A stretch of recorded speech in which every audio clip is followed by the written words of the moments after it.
Black, Indigenous, and people of color, community organizations, and leaders, as Sandra, you mentioned you are endeavoring to do. I think it's important that we recognize that it wasn't just by coincidence that, as I think there's a bullet here that says that people tend to live here. Sandra, your words were much stronger when you talked about how folks are really only allowed to live there, and by de facto, the city had in previous public policy not protected trees and had not protected the health and well-being, especially of community of color folks who lived in that area. So here we are, through public policy, trying to undo past bad practices that had been institutionalized by changing public policy to directly address that historic redlining and the consequences of not having tree canopies prioritized and protected throughout our city, especially for Black, Indigenous, and people of color communities. So I appreciate the words that you shared, Sandra, and also for the process that you outlined for us. Looking forward to future conversations about this and really fixing those past public policies that were not rooted in racial justice. Thank you, Councilmember Mosqueda. Very well said. Colleagues, any further conversation at this time? Thank you, and seeing none, I want to thank all of our presenters, Mike, Shonda, Sandra, we had Keatle earlier, Lish earlier as well. Thank you, Noah, in my office, committee clerk. Thank you all for joining us today. We look forward to continuing to work closely with you all to pass a strong tree ordinance as soon as possible. And I look forward to our next committee meeting on Wednesday, August 12th, with further discussions on the childcare near you and the omnibus land use bill. With that, unless there are any items for the good of the order, this concludes the July 22nd, 2020. Yeah, Mr. Chair. Thank you. Suzanne, please begin. Hello. I am Suzanne Grant, and I'm here to speak about the tree ordinance. First, I appreciate you all being there today in July and what has been done so far with the ordinance. I appreciate all the participants. Happy birthday, Councilmember Juarez. I'm going to jump right in, though. Regarding Section 4, required mitigation for allowed tree removal, where it says all evergreens must be replaced by another evergreen that achieves comparable size at maturity. If on site, then it says the property owner shall ensure the trees replanted remain healthy. Well, I have definitely seen otherwise. Is it going to be written into the sales agreement for the property owner to agree to take care of these trees? Who will ensure that this happens? If the replacement is on public property, where? The right-of-way, SDOT has specific trees for street trees, and they do not include large evergreens. On Parks property, is this going to be part of the Parks budget? Maintenance? They barely maintain what is already there. Regarding deciduous trees, at 632 West Barrett, two huge significant poplars are proposed to be removed, as well as several exceptional trees. Where would this size tree be replaced? And it takes too long for the tree that is planted to achieve this with their replacement canopy. Climate is changing, and the tree's benefits to our air cannot wait.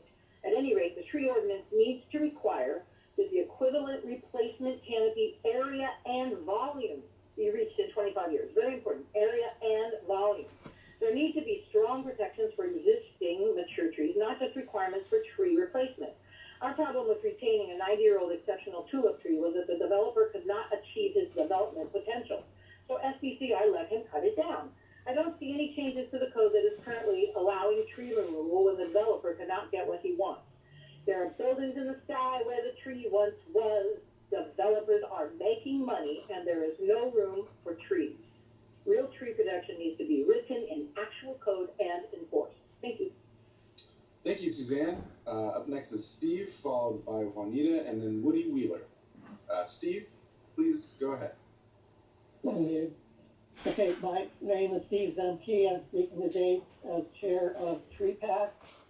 We want to thank the council and SBCI for their efforts moving forward the update of the regulations under the resolution that you passed.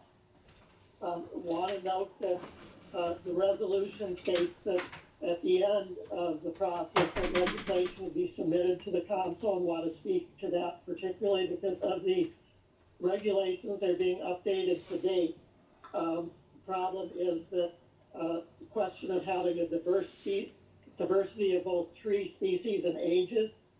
The Seattle Municipal Code 23 is, in terms of land use, states during platting that all trees that are 6 inches and larger need to be shown on the site, and that there needs to be an effort made to maximize the retention of existing trees. We think this process needs to continue through the whole development process, not just deal with exceptional trees at the end of the process that's occurring now.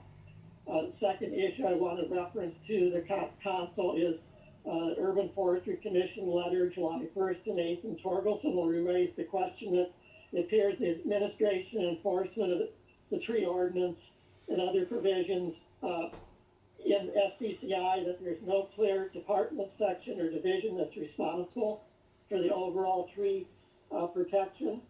And that we believe that FDCI needs to establish a separate urban forestry division to have a clear path for urban forestry decision-making, resolution, and increased accountability. And lastly, we want to urge that you use the draft tree protection ordinance by the Urban Forestry Commission as your starting point in terms of moving toward final ordinance passage by the council.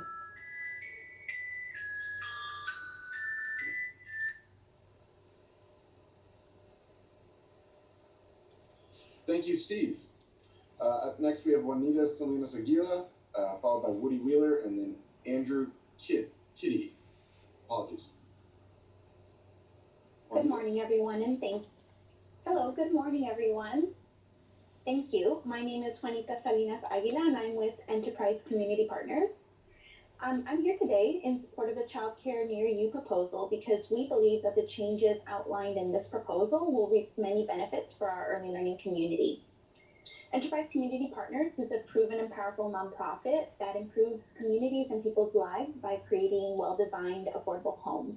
We are at the table today because we recognize the critical importance to access to quality, safe, and affordable early learning and childcare, and how it impacts growth exponentially for both the child and family when we have a safe, affordable, and quality home. Our Home and Hope flagship initiative is centered on the promise of opportunity. So long before COVID-19 pandemic, Washington State ranked 6th in the nation for the number of people living in childcare deserts. And today the state is reporting that approximately 20% or more of childcare centers have closed. For some time now, the city of Seattle has already been facing a childcare shortage, and we continue to deal with these implications and the impacts of COVID-19 and assess our recovery. We need to make sure we have ample, adequate, and accessible childcare, and this is essential for bringing back our workforce. So we support the Child Care Near You proposal because we believe it will, one, allow childcare centers to open at a time when many are already struggling to stay open, and will help support those who have closed their doors permanently to have a possibility to reopen. We also support this proposal because it can remove potentially cumbersome barriers for already taxed providers. We also believe it will create opportunities for children and families to receive care in their home communities, especially now when families are potentially working from home long term. And we believe it will allow providers to be more innovative in creating centers across the city. We ask that the Land Use and Neighborhoods Committee today vote yes to advance this proposal for approval. This is a tenuous time for our child care providers and our workforce, and we must begin to make changes such as these in order to... Thank you, Juanita. And if you'd like to make a short comment during the public hearing on Child Care Near You, we have heard all of your words, and if you'd like to let the record reflect on the next section, we'd love to have your voice recorded there. Up next is Woody Wheeler, followed by Andrew Kitty, and then Michael Oxman. Again, if you are here to speak on Child Care Near You or the Land Use Omnibus Bill, we have separate public hearings for those two items. Woody, are you ready?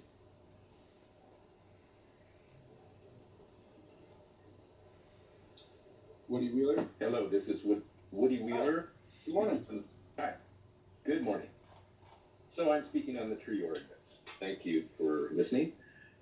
It is high time for Seattle to pass a new and improved tree ordinance that addresses comments made here today. Every day we delay its passage, more trees fall and tree canopy decreases while heat islands increase and the city becomes less livable for everyone. In particular, the city needs to close loopholes to adequately protect exceptional trees and tree groves. I am referring especially to the loophole that says on the city website, and I quote, "If you are developing your property, you may remove trees if retaining them prevents you from achieving the allowed lot coverage," end of quote. On December 27, 2019, I witnessed with horror the taking of an exceptional western hemlock by a neighbor due to this loophole. It was one of Seattle's last 6,000 and is now a part of the city's ever-increasing urban heat island. This incremental destruction of our most important trees is happening all over town. I would also like to point out that there is a nexus between tree removal, climate change, and social justice that this ordinance addresses, illustrated by two quotes. First quote by Dr. Robert Bullard, father of environmental justice and professor at Texas Southern University. "If it's going to be too hot outside, we know who's going to be affected. If we're talking about urban heat islands, we know who cannot afford to run their air conditioners 24/7, end of quote. Second quote is by Ibram X. Kendi, author of the best-selling How to Be an Anti-Racist book. And his quote reads as follows: "Do-nothing climate policy is racist," end of quote. In conclusion, I recommend that we pass the revised tree ordinance in 2020 for social and environmental justice. Thank you for listening. Thank you, Woody. Up next is Andrew Kitty. Apologies if I'm saying that name incorrectly, followed by Michael Oxman and then David Mooring. At the end of Andrew's public comment, we will have reached the end of our public comment, and I will need to extend public comment for my colleagues' awareness. Andrew. Oh, hi. My name is Andrew Kidda, and I'm here to talk about the Child Care Near You ordinance. I'm curious, before I get started, if I should be testifying at a different time. Please remind me the item that you are referring. The Child Care Near You ordinance. Aha. Oh. Yes, there is a separate public hearing for that, so let's have you moved over there. Okay. Just want to check with IT. Can we make that change internally?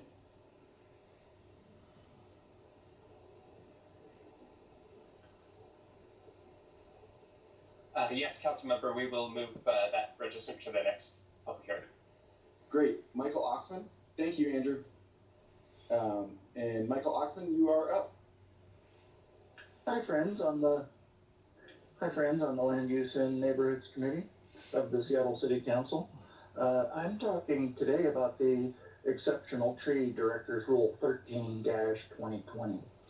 And I just wanted to point out that the Urban Forest Management Plan is 2 years over date. There is an item in the comp plan that says that management plan for trees will be taken and updated every 5 years, and it's been 7 years. So you're kind of in violation of the comp plan, and that has nothing to do with the COVID that was a couple years ago when it got stalled. And so I think the real issue is that the original Urban Forest Management Plan back in 2007 said that we had to have a tree inventory so that we know what parts we have before we start throwing parts away. And that's one of the basis of scientific management of ecosystems. And we're currently using this system of aerial photos taken from satellites using radar and other various technologies to find out where trees are located. But it doesn't tell us what kind of shape the tree is in. Therefore, we have no idea about how much money to budget for maintenance. And our city staff, of course, say that it doesn't do any good to know what maintenance is needed since we only have 24 arborists, 12 on the park crew and 12 arborists on the street tree crew. So, we have about 1.5 million trees in this city, and really those 24 staff pruners can't get through the job. And it might be a good idea if we somehow changed over to a contracting system, which is far more important and efficient. The staff people are constrained by their union. They can't actually keep records. It's up to their crew chief to keep records of what trees they prune. And so therefore we have no record of which trees are pruned. In fact, we have a public disclosure request right now asking Parks which trees are cut down. Parks doesn't know and can't tell us which trees they've cut down in 2019. So I'll get back to you when I do get. Thank you, Michael. Always appreciate hearing from you. We do have 11 more public people signed up for public comment. And if there is no objection, the public comment will be extended for 12 minutes, providing each speaker has 1 minute to speak. And clerk, if you can make that change to the timer. Hearing no objection, the public comment is extended for 12 minutes. On deck, we have David Mooring, followed by Joshua Morris, and then Mackenzie Titchener. David, good morning. Hi, this is David Mooring. Happy birthday, council member Morris. I'm with Tree Pack, and I'm here to talk about two real quick things.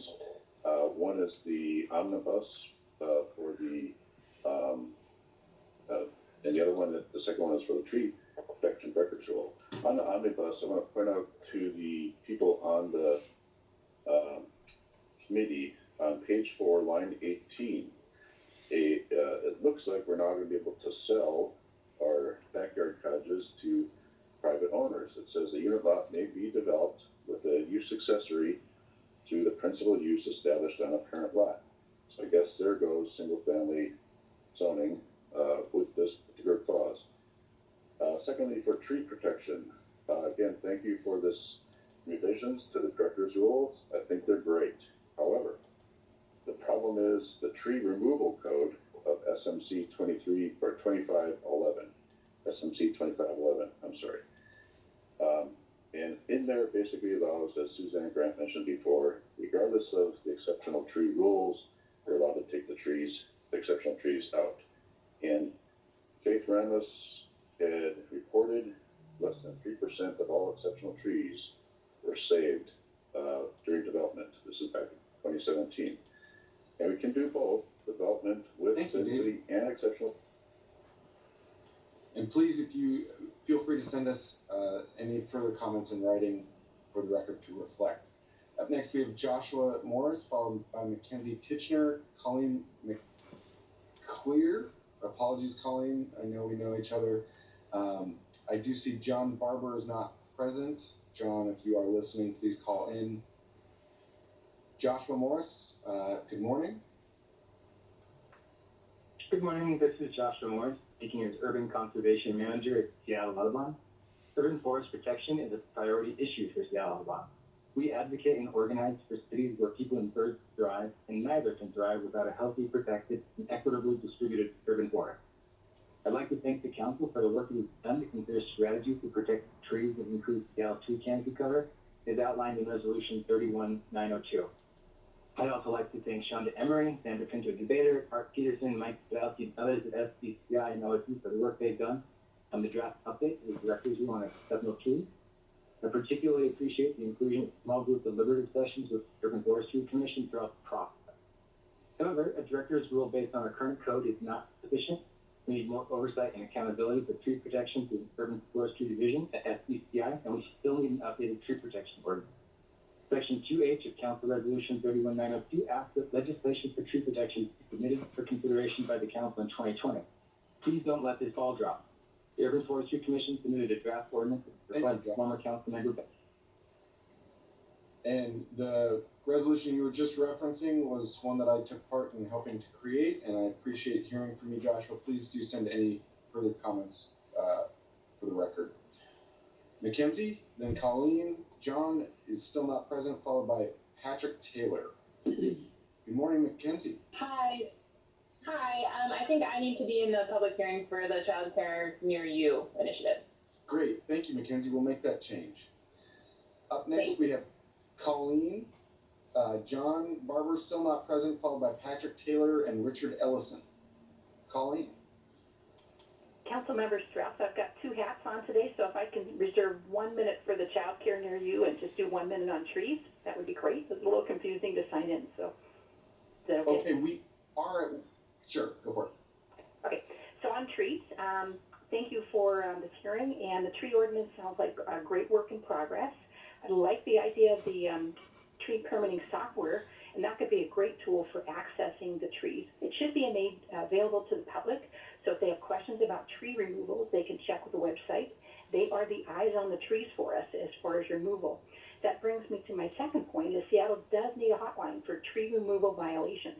Right now, no one knows who to call, what can happen, and oftentimes, exceptional trees are removed on the weekends when no one's home to monitor and no one has authority to intervene. After the fact, it's just not enough.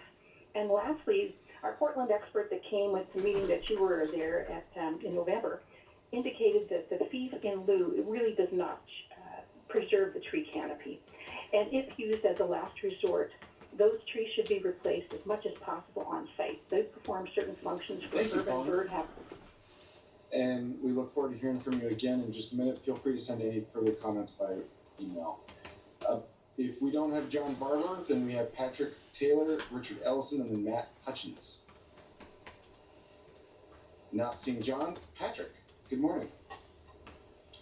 Hey, good morning. Good morning. I have a comment for the omnibus land use bill, so if you could move me over to that list, that would be great. Great, we will do that. Thank you, Patrick.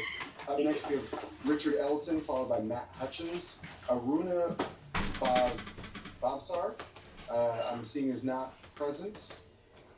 So then followed by Martin Westerman, and lastly, Philip Vogelzang. Richard Ellison, good morning. Hello, good morning. My name is Richard Ellison, and thank you. Happy birthday, Councilmember Juarez.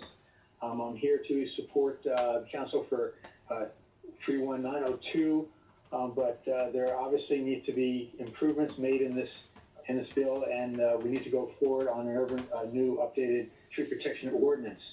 The city has created the Urban Forestry Commission, a committee of experts and professionals to support the city in this process, and so the city must utilize them and use their draft tree ordinance. It shouldn't be going to DCI and saying, ignoring this expertise that the city council has created. I was a member of Jan Drago's Urban Forest Work Group from 1997 to the year 2000. So this can has been kicked down the road for a long time. The issue of using incentives and voluntary protection of trees and hoping the developer is going to do the right thing. And obviously, we've heard today that only 3% of the trees of these exceptional trees are being preserved.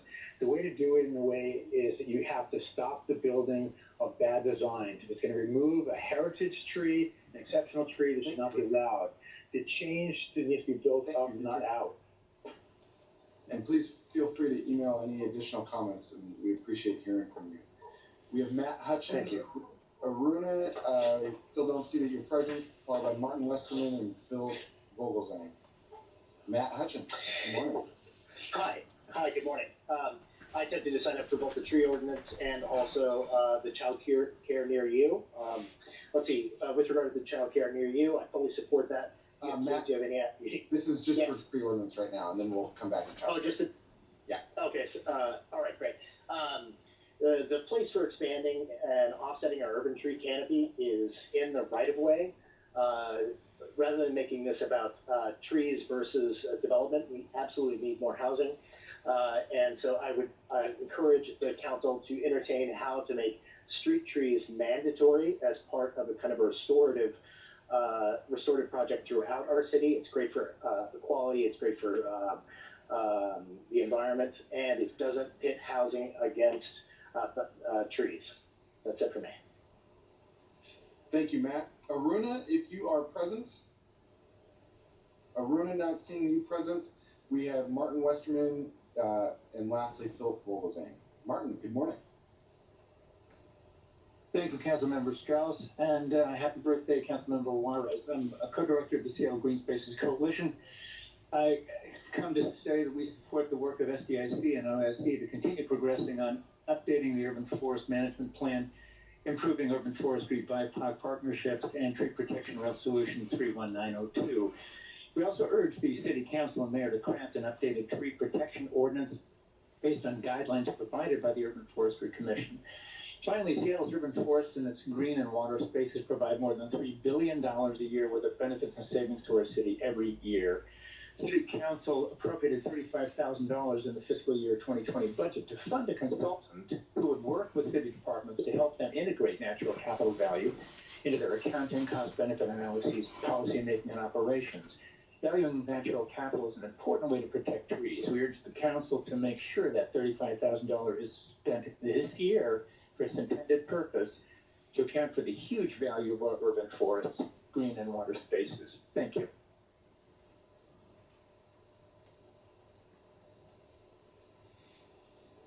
The love of not hitting unmute. So thank you, Martin, and Phil Vogelzang. Take it away. Good morning.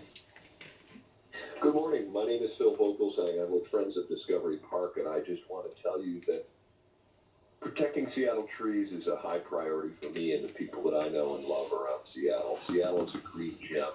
Do your best. Do what you can for the trees of Seattle. Urban forestry, responsible urban forestry is critical for the economic value of these trees is inestimable. Do the right thing for our trees and keep Seattle green. Thank you. Thank you, Philip. And that concludes our public comment for today, the July 22nd, 2020 Land Use and Neighborhoods Committee. Our first item of business today is a briefing and public hearing for CB 119831.